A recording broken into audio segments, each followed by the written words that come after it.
저는 오늘 열매를 많이 맺는 가지라는 제목으로 하나님의 말씀을 증거하도록 하겠습니다. 기독교를 설명하는 많은 표현 중에 기독교는 종교가 아니라 관계다라는 말이 있습니다. 기독교는 위로 하나님과의 관계요, 흉적으로는 이웃과의 관계라는 것입니다. 예수님께서도 신앙생활에서의 가장 중요한 것은 관계라고 말씀해 주셨습니다. 마태복음 22장 37절로 39절까지 예수께서 이르시되 내 마음을 다하고 목숨을 다하고 뜻을 다하여 주 너의 하나님을 사랑하라 하셨으니 이것이 크고 첫째 되는 계명이요 둘째도 그와 같으니 내 이웃을 내 자신같이 사랑하라. 신앙생활에서 성공하려면 관계에 성공해야 합니다. 순서로는 먼저 하나님과의 관계입니다. 예수님은 둘째도 그와 같으니 라고 말씀하시므로 하나님 사랑과 이웃 사랑은 하나다, 같다라고 말씀해 주셨습니다. 즉 하나님과의 관계만큼이나 이웃과의 관계가 소중하다고 말씀해 주셨습니다. 따라서 믿음의 사람인 것을 알 수 있는 비결이 있습니다. 먼저 하나님과의 관계에 따른 이웃과의 관계를 보면 알 수 있다는 것입니다. 오늘 우리가 읽은 본문은 포도나무 비유로 관계에 대한 말씀입니다. 하나님은 농부요, 예수님은 포도나무요, 믿는 여러분은 나무에 붙은 가지라고 말씀해 주셨습니다. 저는 이 말씀을 저의 좌우명으로 삼습니다. 나는 포도나무요, 너희는 가지라는 말씀입니다. 가지가 포도나무를 떠나서 스스로 아무것도 할 수 없다. 이것이 진리의 말씀입니다. 가지에는 세 종류가 있습니다. 열매 맺지 못하는 가지가 있고, 열매 맺는 가지가 있고, 열매를 많이 맺는 가지가 있습니다. 가지가 존재하는 목적이 있습니다. 열매를 많이 맺는 것입니다.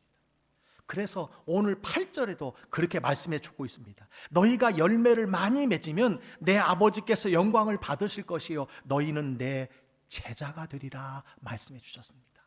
자, 그렇다면 가지인 여러분이 열매를 많이 맺는 비결은 무엇일까요? 첫째, 예수님께 거하는 것입니다. 예수님께 붙어 있으라는 것입니다. 요한복음 15장에는 내 안에 거하라는 단어가 11번이나 기록이 되어 있습니다. 4절에 보니까 내 안에 거하라, 나도 너희 안에 거하리라. 가지가 열매 맺기 위해서는 거하라는 것입니다. 5절에도 말씀합니다. 그가 내 안에 내가 그 안에 거하면 사람이 열매를 많이 맺나니. 열매를 많이 맺기 위해서는 거하라는 것입니다. 6절도 동일합니다. 내 안에 거하지 아니하면 가지처럼 밖에 버려져 마르나니. 가지가 마르지 않고 버려지지 않기 위해서는 거해야 된다는 것입니다. 다시 말해서 나무가 여러분 가지로 열매 맺는 비결은 주님 안에 거하는 것이다라고 말씀해 주고 있습니다. 여러분 가지는 두 개의 끝이 있습니다. 하나는 접붙임 받는 쪽입니다. 나무에 거하는 쪽이에요. 또 하나는 열매 맺는 쪽입니다. 가지가 열매를 많이 맺는 비결은요, 열매 맺는 쪽에 역점을 기울이는 것이 아니라 그 반대쪽인 주님과의 관계, 주님과의 친밀함, 주님 안에 거하는 쪽에, 가지가 나무에 붙어 있는 쪽에 역점을 두어야 한다는 것입니다. 왜냐하면 가지는 나무에 붙어 있을 때만 열매를 맺을 수 있기 때문입니다. 우리가 쉽게 생각하면 열매가 힘쓰고 가지가 노력해야 된다고 생각을 합니다. 그렇지 않습니다. 거하면, 붙어 있으면 저절로 가지에 열매가 맺히는 것입니다. 여러분, 이 말씀에 눈을 뜨지 못하는 인생은 어떤 인생일까요? 열심히 하는데, 수고를 많이 하는데, 고생은 많이 하는데 열매는 없고 고갈되고 탈진되는 인생을 살아가게 된다는 것입니다. 혹 분주하게 살고 열심히 뛰었음에도 불구하고 열매가 없는 사람은 여러분 스스로 점검해 보아야 합니다. 먼저 내가 포도나무이신 예수님께 붙어 있는지, 예수님께 거하고 있는지를 점검해 보아야 합니다. 왜냐하면 예수 믿는 사람들은 철저히 예수님께 의존적인 사람이 되어야 하기 때문입니다. 가지의 실력은 열매 맺는 실력이 아닙니다. 가지의 애씀과 수고와 노력은 한 가지입니다. 예수님에게 잘 붙어 있는 것입니다. 예수님에게 연결되어 있기만 하면 되는 거예요. 예수님께 붙어 있기만 하면 되는 거예요. 예수님께 접속되어 있어야 되는 것입니다. 여러분, 예를 들어서 인터넷에 연결과 접속이 되면 어떻습니까? 그 안에 있는 무궁무진한 자료를 무제한 다운로드 받을 수가 있습니다. 마찬가지입니다. 포도나무 되신 예수님과 잘 연결될 때, 붙어 있을 때 주님의 능력이 내 안에 흘러 들어오는 것입니다. 우리 성도님들께서 담임 목사를 위해서 많이 기도해 주신다는 것을 저는 느끼고 있습니다. 그래서 만 8년 오늘까지 이 강단에서 제가 맡겨진 사명을 잘 감당할 수 있었다고 생각을 합니다. 저도 우리 성도님들을 위해서 늘 기도하고 있습니다. 여러분, 저는 부탁드리고 싶은 것이 있어요. 우리 성도님들께서 저를 위해서 기도해 주실 때 어떤 기도를 드리시는 것이 좋을까? 우리 목사님이 능력의 종, 지혜의 종, 사랑의 종, 말씀의 능력이 나타나는 종이 되게 해 주시옵소서, 이렇게 기도하는 분들이 많이 계실 것입니다. 여러분, 저는 그 기도 위에 이런 기도를 여러분에게 부탁드리고 싶어요. 우리 목사님이 예수님에게 늘 붙어 있는 목사님 되게 해 주시옵소서. 우리 목사님이 하나님의 말씀에 늘 거하는 목사님이 되게 하여 주옵소서. 우리 목사님이 예수님을 떠나서는 아무것도 할 수 없다는 것을 알고 주님께 늘 붙어 있게 해 주시옵소서. 여러분, 이 기도야말로 제가 하나님의 능력을 힘입어 맡겨진 사명을 끝까지 잘 감당하는 비결인 줄 믿습니다. 인생은 노력과 열심과 능력이 아니고 내가 어디에 붙어 있느냐에 따라서 결정된다는 사실을 기억하시기 바랍니다. 특별히 하나님의 자녀들은 내가 어디에 거하느냐, 이것이 참 중요하다는 것입니다. 많은 분들이 무엇을 하든지 노하우와 방법론에 치우칠 때가 많이 있습니다. 어떻게 하면 잘 된다더라, 어떻게 하면 성공한다더라. 목회도 마찬가지입니다. 사업도 마찬가지입니다. 여러분, 그러나 나무의 가지인 우리는 스스로 아무것도 할 수 없다고 인정하고 포도나무 되신 주님을 절대적으로 의지하고 그에게 거하면 때를 따라 저절로 열매가 맺히게 되는 줄 믿습니다. 그렇습니다. 가지의 실력은 한 가지예요. 포도나무에 붙어 있는 것입니다. 믿는 성도의 능력은 한 가지입니다. 주님께 붙어 있는 것입니다. 여러분 주변에 신앙생활에 본이 되는 분이 있습니까? 자세히 살펴보세요. 그분이 열매에 힘쓰는 분이 아닙니다. 주님께 거하는 사람이에요. 말씀에 붙어 있는 사람입니다. 교회의 뿌리를 깊게 내린 사람인 것을 여러분 확인할 수 있습니다. 여러분 주변에서 쉽게 볼 수 있는 것 중에 하나가 무르익은 열매, 풍성한 열매 아닙니까? 탐스러운 열매 아닙니까? 여러분 상식적으로 생각하면 열매가 맺히고 자라기 위해서는 밤낮 열매가, 가지가 힘써야 할 것이라고 생각하지만 실상은 어떻습니까? 나무에 가지가 붙어 있기만 하면 잘 붙어 있으면, 오래 붙어 있으면 저절로 열매가 맺히는 것입니다. 아멘입니까? 역사상 나라와 민족과 가정과 개인의 전성기는요, 하나님을 가까이 할 때였습니다. 하나님께 거할 때였습니다. 독일이 유럽의 중심 국가가 되었을 때도, 영국이 복음을 들고 나갔을 때 해가 지지 않는 나라라는 별명을 얻었던 것도, 여러분 대한민국의 오늘까지 이 경제적인 부흥과 성장과 안정과 평화 어디에서 온 것입니까? 물론 우리나라의 근면성도 있습니다. 성실성도 있습니다. 여러분, 그러나 저는 믿기는 100년 전부터 예수 그리스도 안에 거했던 여러분 국민들, 30%가 넘는 많은 국민들이 전국 방방곡곡에 세워진 교회를 통해서 주님께 붙어 있었고, 기도로 붙어 있었고, 하나님의 말씀에 거했기 때문이라고 저는 믿습니다. 여러분, 한 개인도 그리스도에게 붙어 있을 때 열매가 맺히는 줄 믿으시기를 주의 이름으로 축원합니다. 여러분의 삶에 열매를 많이 맺는 비결은요, 예수님 안에 거하는 것이고 붙어 있을 때라는 사실을 기억하시기 바랍니다. 그때 모든 것을 그 예수님으로부터 공급받는 거예요. 여러분, 마음속에 기쁨이 사라지고 원망과 불평 가운데 살아가고 있습니까? 땀 흘리고 노력해도 내게는 왜 열매가 없지라고 말하시는 분 계십니까?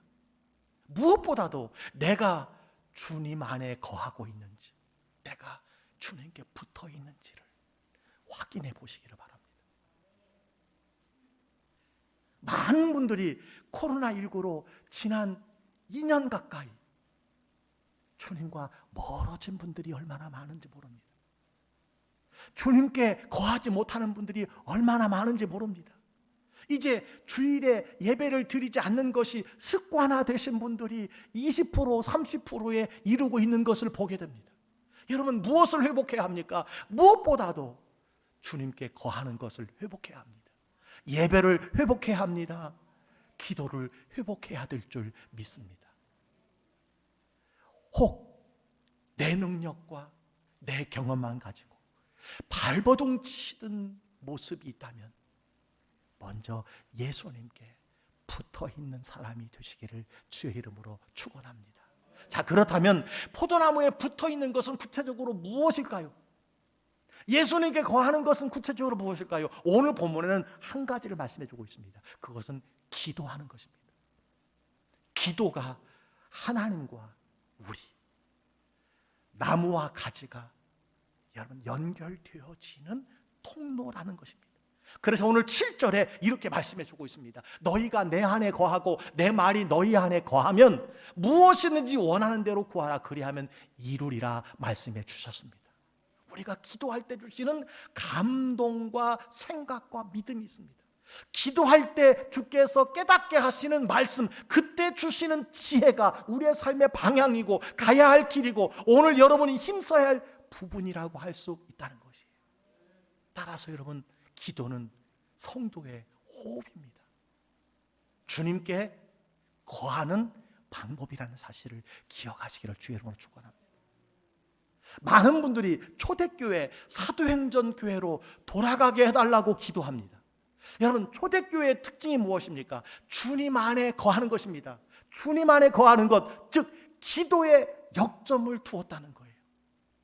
그래서 마음을 같이하여 오로지 기도에 힘쓰더라는 말씀이 있고요, 그들이 사도의 가르침을 받아 서로 교제하며 떡을 떼며 오로지 기도하기에 힘썼다.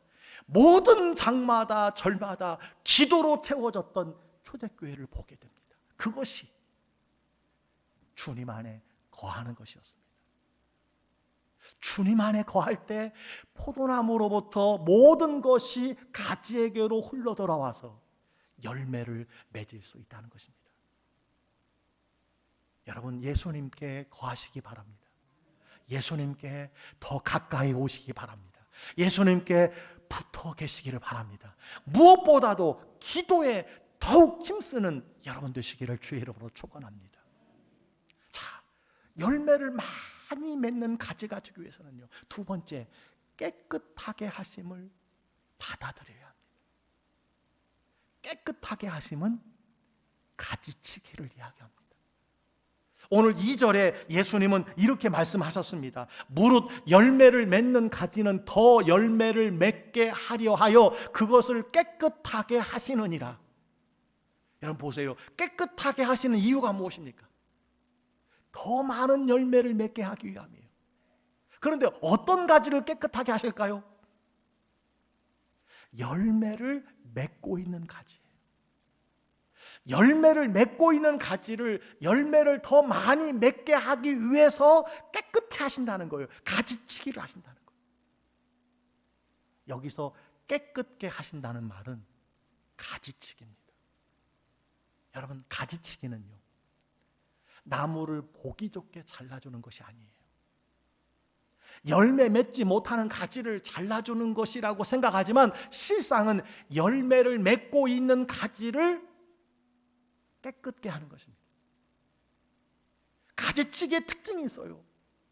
지나치게 그리고 과감하게 잘라내고 깨끗하게 한다라는 것입니다.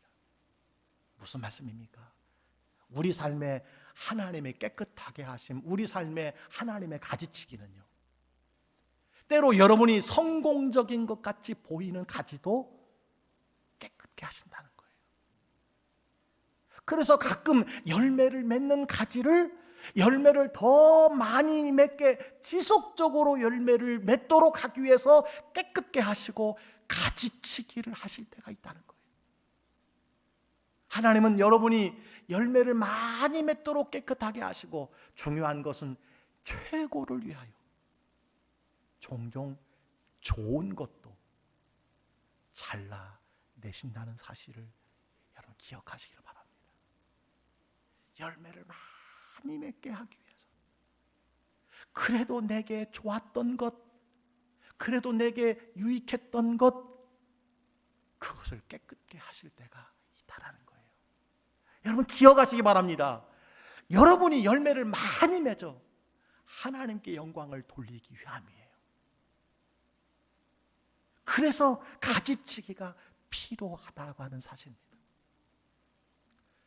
제가 오래전에 교육방송에서 화초 가꾸기에 관한 내용의 TV를 본 적이 있습니다.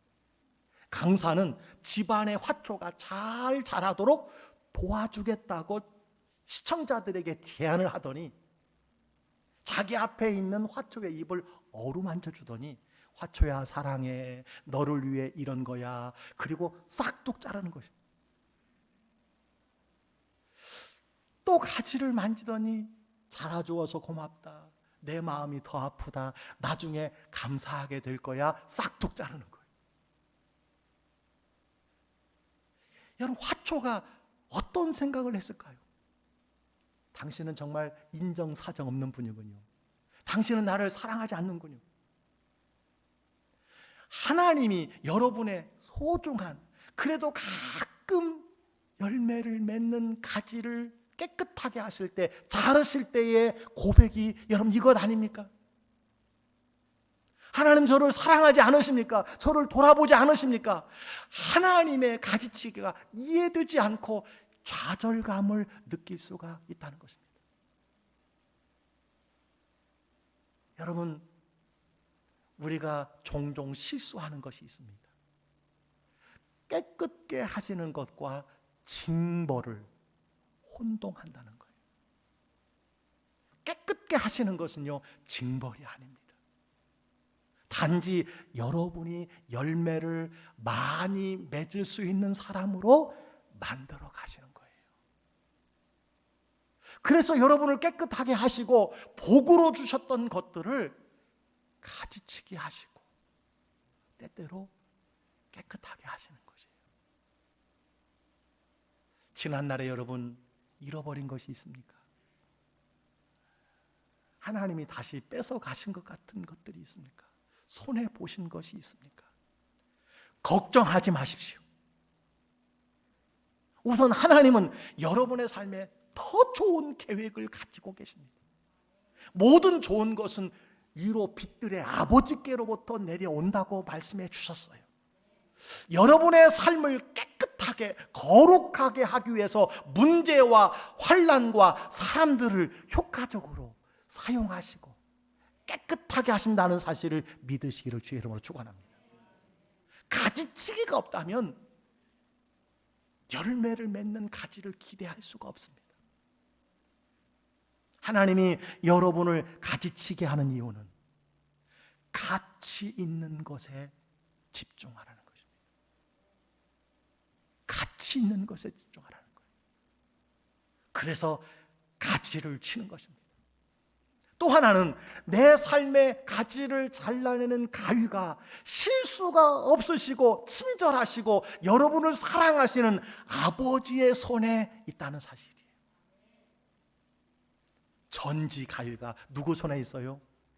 여러분을 너무너무 잘 아시는, 여러분을 사랑하시는, 여러분을 사랑하사 독생자를 십자가에 내어주신 그 하나님의 손에 있다는 거예요. 하나님은 자신이 하시는 일을 잘 아시는 분입니다. 여러분에게 가장 좋은 것을 주시는 분인 줄 믿으시기를 주의 이름으로 축원합니다. 사랑하는 성도 여러분, 사는 것이 너무 복잡하고 혼란하십니까? 하나님께 나올 수 없을 만큼 바쁘십니까? 하나님께 나올 수 없을 만큼 많은 명예를 얻었습니까? 하나님이 은사와 선물로 주신 많은 좋은 것들에 둘러싸여 주님께 거하지 못하고 있지는 않습니까? 주님께 점점 멀어져 가고 있지는 않습니까? 따라서 받은 사명은 다 잊어버리고 예수님과 상관없는 인생을 살아가고 있지는 않습니까? 말씀을 준비하면서 그런 생각이 들어요. 은혜의 반대말이 무엇일까? 은혜의 반대말, 은혜. 안 해, 못해라고 생각이 들었어요. 은혜는 하나님이 값없이 주신 선물입니다. 근데 우리는 늘 안 해, 못해라고 이야기합니다. 연말이 다가오는 이때 여기저기서 계속해서 들려오는 말이 무엇일까요? 안 해, 못해, 내년은 안 할 거야, 내년은 못해. 여러분 받은 은사와 달란트, 거저 받은 은혜가 있다면 선한 청지기 같이 봉사하시기를 주의 이름으로 축원합니다. 섬기시기를 주의 이름으로 축원합니다. 그 섬김과 봉사가 여러분이 예수님께 거하는 유일한 시간이요, 여러분이 그럼에도 불구하고 예수님께 붙어있는 유일한 섬김일 수 있다는 사실이에요. 그것 때문에 여러분이 그나마 열매 맺고 하나님의 도우심 속에서 살아갈 수 있었다는 사실을 기억하시길 바랍니다. 여러분, 주님이 기뻐하지 않으실 가지가 있다면 스스로 깨끗하게 하시기를 주의 이름으로 축원합니다. 예수님 안에 거하지 못하게 방해하는 가지라면, 그 많은 가지라면, 그것이 여러 가지 좋은 가지라 할지라도 스스로 열매 맺기 위해, 더 많은 열매를 맺기 위해 가지치기를 하시기를 주의 이름으로 축원합니다. 오늘 2절은 이렇게 말씀하고 있어요. 2절, 무릇 내게 붙어 있어 열매를 맺지 아니하는 가지는 아버지께서 그것을 제거해 버리시고. 잘 보세요. 붙어 있는 가지예요. 그러나 열매를 맺지 아니하는 가지는 어떻게 한다고 그랬습니까? 제거해 버리시고라고 말씀해 주셨어요. 제거한다는 말은요, 가지를 깨끗하게 하고 들어 올린다는 거예요. 다시 묶는다는 거예요. 하나님은 가지치기를 위해 여러 가지 문제와 커다란 절망과 재정적인 어려움과 갑작스러운 일들로 다 지금 여러분을 들어 올리고 묶으신다라고 하는 말씀입니다. 왜 이런 일을 하시는 것일까요? 왜 이런 일을 하시는 것일까요? 히브리서 12장 11절은 이렇게 말씀합니다. 무릇 징계가 당시에는 즐거워 보이지 않고 슬퍼 보이나 후에 그로 말미암아 연단 받은 자들은 의와 평강의 열매를 맺느니라. 징계는 즐거운 일이 아니에요.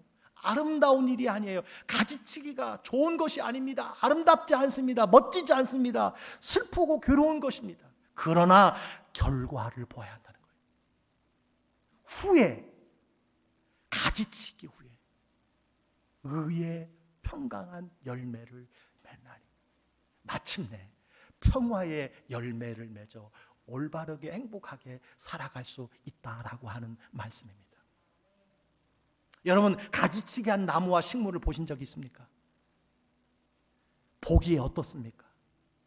흉하고 앙상합니다. 때로는 나무를 다 죽여놓았네라고 생각이 들기도 합니다. 가지치기는 결코 즐거운 일이 아닙니다. 하나님께서 여러분의 가지를 깨끗하게 하시는 것 즐거운 일이 아닙니다. 아름답지도 않습니다. 그러나 가지치기 후에는 이전보다 훨씬 더 풍성한 모습으로 소생한다는 거예요. 회복한다는 것입니다. 하나님께서 영광을 받으시고 여러분은 주님의 제자라는 말을 듣게 될 것이다 라고 말씀해 주셨습니다. 그리고 기쁨이 충만해질 것이라고 말씀해 주셨습니다. 말씀을 정리합니다. 가을이 깊어 곧 겨울 앞에 서 있습니다. 열매를 많이 맺는 비결이 오늘 성경에 약속되어 있습니다. 먼저 예수님께 거하는 것입니다. 예수님께 붙어 있는 것입니다. 내가 무엇을 더 하느냐는 것보다 내가 어디에 거하느냐가 더욱 중요합니다. 하나님의 사람이라면 더욱 그렇습니다. 무엇을 하느냐 아닙니다. 내가 어디에 거하느냐, 어디에 붙어 있느냐, 이것이 더 중요하다는 거예요. 이거 점검해 보시기 바랍니다. 또한 하나님의 깨끗하게 하심을 수용할 뿐만 아니라 주께서 거하도록 스스로 가지치기 하여 주님이 기뻐하시는 성령의 열매 맺으시기를 바랍니다. 우리 광주교에 속한 모든 성도들은 2021년 마지막 날까지 더 많은 열매를 맺는 행복한 하나님께 영광을 돌리는 기뻐하는 자녀들이 다 되시기를 주의 이름으로 간절히 축복합니다.